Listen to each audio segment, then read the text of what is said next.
నమస్కారం JSP morning news కి స్వాగతం. ముందుగా ముఖ్య వార్తలు.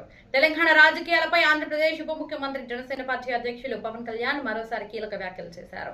తెలంగాణలో తన రాజకీయ కార్యకలాపాలపై కొందరు నేతలు చేస్తున్న విమర్శలకు ఆయన గట్టిగా స్పందించారు.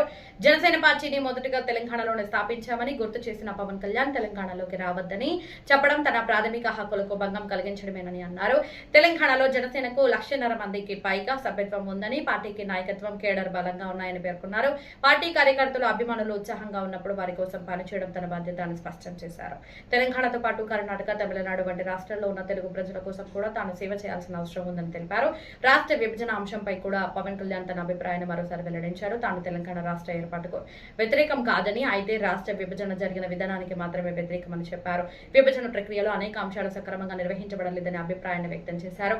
అలాగే గత 13 నెలలుగా తనను వ్యక్తిగతంగా లక్ష్యంగా చేసుకుని విమర్శలు చేస్తున్నారని ఆరోపించిన పవన్ కళ్యాణ్ అలాంటి పరిస్థితుల్లో తాను చేసిన వ్యాఖ్యలను తప్పుగా చూపించడం సరికాదన్నారు. తనపై నిరంతరం వ్యక్తిగత విమర్శలు చేస్తూ రాజకీయంగా దాడులు చేస్తున్న వారే ముందు తన వైఖరిని సమీక్షించుకోవాలని సూచించారు. ఉప ముఖ్యమంత్రి పవన్ కళ్యాణ్ చేసిన ఈ వ్యాఖ్యలు తెలంగాణలో పాటు 2 తెలుగు రాష్ట్రాల రాజకీయ వర్గాల్లో చర్చనీయాంశంగా మారాయి. ఆయన వ్యాఖ్యలపై వివిధ రాజకీయ పార్టీల నాయకులు ఎలా స్పందిస్తారన్నది ఆసక్తికరంగా మారింది. ఇది ఈ వార్త. మరిన్ని తాజా వార్తల కోసం చూస్తూనే ఉండండి జేఎస్పీ మార్నింగ్ న్యూస్. నమస్కారం జేఎస్పీ మార్నింగ్ న్యూస్ కి స్వాగతం.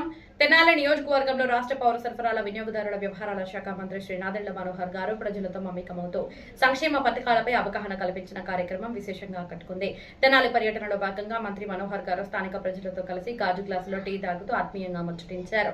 ఈ సందర్భంగా రాష్ట్ర ప్రభుత్వం అమలు చేస్తున్న దీపం పథకం గురించి ప్రజలకు వివరించారు.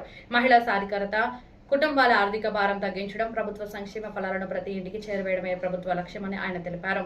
దీపం పథకం ద్వారా అర్హులైన లబ్ధిదారులకు అందుతున్న ప్రయోజనాలను వివరిస్తూ ప్రతి ఒక్కరూ ఈ పథకాన్ని సద్వినియోగం చేసుకోవాలని మంత్రి సూచించారు. అలాగే స్థానికుల సమస్యల, అభిప్రాయాలను తెలుసుకుంటే వారి సూచనలను కూడా స్వీకరించారు. ప్రజల మధ్య కూర్చొని టీ తాగుతూ వారి కష్ట సుఖాలు తెలుసుకోవడం స్థానికులను విశేషంగా ఆకట్టుకుంది. ఇదే పర్యటనలో ప్రజాసేవకు నిదర్శనంగా నిలిచిన మరో ఘటన చోటు చేసుకుంది. ఉదయం మంత్రి మనోహర్ గారిని కలిసిన ఓ మహిళ 9 ఏళ్లుగా రేషన్ కార్డు కోసం ఎదురు చూస్తున్నారు అంటూ తన ఆవేదనను వ్యక్తం చేసింది. ఆమె సమస్యను వెంటనే గుర్తించిన మంత్రి గారు అధికారులను అప్రమత్తం చేసి అవసరమైన చర్యలను చేపట్టాలని ఆదేశించారు.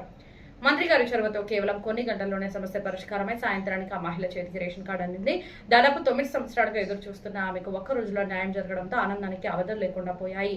రేషన్ కార్డు అందుకున్న అనంతరం మంత్రి గారికి ఆమె కృతజ్ఞతలు తెలియజేశారు. ఈ ఘటనపై స్థానికులు హర్షం వ్యక్తం చేస్తూ ప్రజల సమస్యలను వెంటనే పరిష్కరించేందుకు మంత్రి మనోహర్ గారు చూపుతున్న చొరవను అభినందించారు. సంక్షేమ పథకాలపై అవగాహన కల్పించడం మాత్రమే కాకుండా ప్రజల సమస్యలను ప్రత్యక్షంగా విని తక్షణమే పరిష్కరించడం నిజమైన ప్రజాసేవకు నిదర్శనమని పేర్కొన్నారు. ప్రజలతో మమేకం, దీపం పథకంపై అవగాహన, 9 ఏళ్ల నిరీక్షణకు ముగింపు పలికిన మంత్రి నాదెండ్ల మనోహర్ గారి చొరవ తెనాలి నియోజకవర్గంలో ఈ కార్యక్రమం ప్రత్యేక ఆకర్షణగా నిలిచింది. ఇది జేఎస్పీ మార్నింగ్ న్యూస్.